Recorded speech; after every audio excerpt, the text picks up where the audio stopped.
when the body breaks. True martial arts is not about fighting. It is about balance, strength, and knowing when to walk away. Unknown.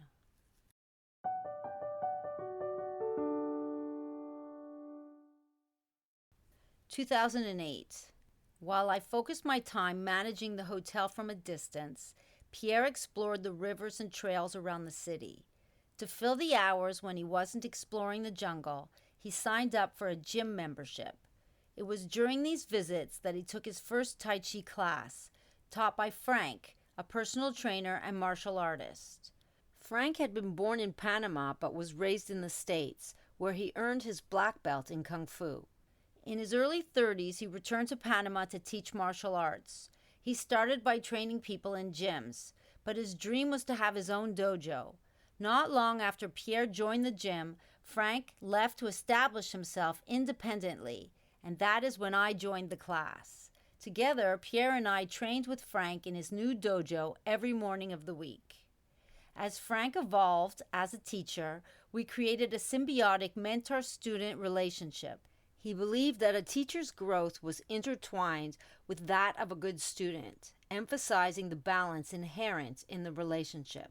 We introduced Frank to healthy lifestyle habits and highlighted the importance of good nutritional choices that he hadn't previously considered.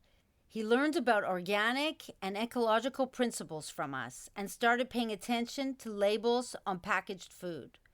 Frank taught us the 60-step movement form from Grand Master William C.C. Chen and showed us how the coordination of each movement, both physically and spiritually, was a pivotal aspect of our practice.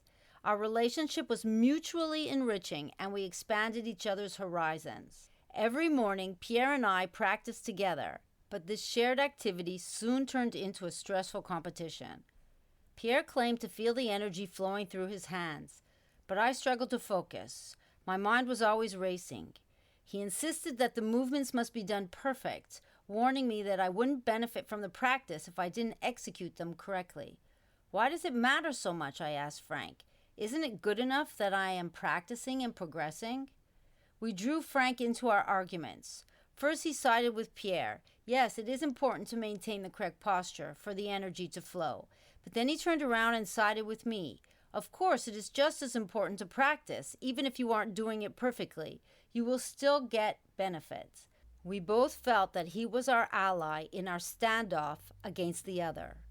The slowness of Tai Chi and the competitive arguments with Pierre weighed on me. So I ignored Pierre's warnings and jumped at the chance to join the Hapkido club with the other mothers from the French school. I dove into the dynamic world of Korean martial arts, kicking, punching, tumbling, and rolling. I felt like I was 16 again. My experience training figure skating and dancing helped me learn the movements quickly, and I could do anything I tried. I made it a habit to arrive early at the dojo to stretch and warm up before class. However, when the teacher changed his schedule and started arriving just as class began, I was left uncertain about continuing my routine in the dirty underground parking lot.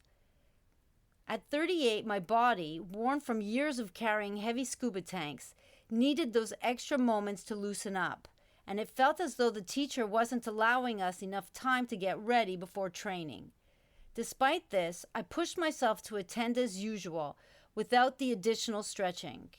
The first day I skipped my usual routine, my body protested when the teacher had us practicing rolls on the mat. I wasn't limber enough and I didn't tuck my head properly, causing my neck to twist awkwardly to the side. I managed to finish the class, but an hour after getting home, discomfort began to take hold in the middle of my back. The pain intensified, spreading like wildfire through my spine. Each movement sent sharp, stabbing sensations through my back, making it hard to breathe. The pain was relentless, escalating until it felt like my body was being torn apart. By the day's end, it was unbearable, leaving me unable to find any position that offered relief.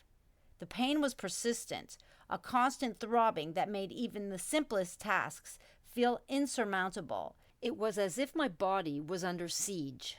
Every muscle locked in a state of perpetual tension. I stopped dancing and focused on finding answers. This was a devastating blow. Salsa was my passion, my escape, my joy, and I missed it. The absence of the upbeat music and the rhythmic movements of the dance left a void in my life, deepening my despair. I began visiting medical clinics, where I consulted doctors in search of relief. My search unveiled a surprising revelation. I had been unconsciously clenching my jaw for years. I recalled experiencing intermittent jaw pain in the mornings on Roatan, but had dismissed it as insignificant. As a child, my dentist praised my perfect teeth, so it had never crossed my mind that they could be the source of tension in my jaw. Discovering that jaw clenching was a significant contributor to my emotional instability was eye-opening. In fact, I learned that nearly 80% of the population clenches their jaw, but only 20% are aware of it. My orthopedic doctor, dismissing the mat accident that triggered the pain, diagnosed me with fibromyalgia. It was as if he waved a magic wand, and I sank into a deep, inconsolable depression at the thought of having a lifelong pain syndrome. To make matters worse, Pierre dismissed my agony. "I told you not to join that Hapkido class. Between you and the kids, you're going to spend all our money on doctors," he roared angrily. We had medical insurance, but the fine print didn't cover specialist bills. Living in Panama also meant we had to pay for an on-site hotel manager, further straining our finances. Pierre's constant worry about our financial situation only added to the tension between us, making it even harder for me to cope with my chronic pain and deepening my despair. I didn't care about the mounting costs. I wanted to find a solution for the pain in my neck. Eventually, I found a jaw specialist who fitted me with braces that released the tension and helped me stop clenching. While it brought some improvements, the pain persisted. Despite my suffering, I fulfilled my duties as a mother and partner to Pierre. I may have canceled our weekend trips, but we still went away every school holiday for 2 weeks. If we didn't keep up these holiday trips to the interior of the country for Pierre to hike in the mountains, he would become very depressed. My constant pain and Pierre's unrelenting focus on our finances widened the fissure between us. The burden of maintaining our family dynamics, alongside my physical discomfort and emotional exhaustion, made me feel isolated and overwhelmed. This cycle of pain and responsibility left little room for my own needs, eroding whatever was left of the bond we had once shared. Although the long drives during school vacations were particularly painful for me, we still drove further inland to stay with Audrey in her mountain retreat. The winding roads and lush green landscapes, though beautiful, were excruciating for my aching neck. Yet the discomfort was worth it once we arrived. The crisp mountain air and the sound of birdsong provided a temporary escape from our daily stressors. Audrey and I shared in the mothering duties during our visits, which brought us closer together. Our family often hiked along the rivers with Audrey and her son, the cool water rushing over the smooth stones and the children's laughter echoing through the jungle added a joyful melody to our adventures and a momentary relief to my pain. Audrey was especially supportive during moments when I was in severe pain. She watched the kids, which allowed me to rest. Her empathy and understanding provided much-needed comforts. Despite the physical toll, these trips helped strengthen my connection with Audrey and provided a brief respite from the struggles at home with Pierre. We talked late into the night after everyone had gone to bed, and I confided in Audrey about how unhappy I was in my relationship. Even though we love to travel and explore together, all we do is fight, I told her, feeling very upset. It's like we can't have a conversation without it turning into an argument. Audrey nodded, her eyes reflecting concern and sympathy. "I've noticed the tension between you two," she said gently. "It must be exhausting." "It is," I admitted, my voice breaking. "I know it would be very hard for me, but if he found a woman who made him happy, then I could walk away," I confided, my heart aching at the thought. Audrey's expression turned more serious. "Do you really mean that?" she asked softly.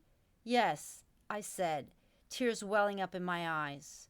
Even though Pierre is fiercely independent, I know he's very attached to me, as I am to him. But it feels like we're stuck in this cycle of hurt and resentment. Audrey reached out and squeezed my hand, offering silent support. She listened as I shared my feelings of loneliness and disconnection from Pierre, while she remained quiet and pensive.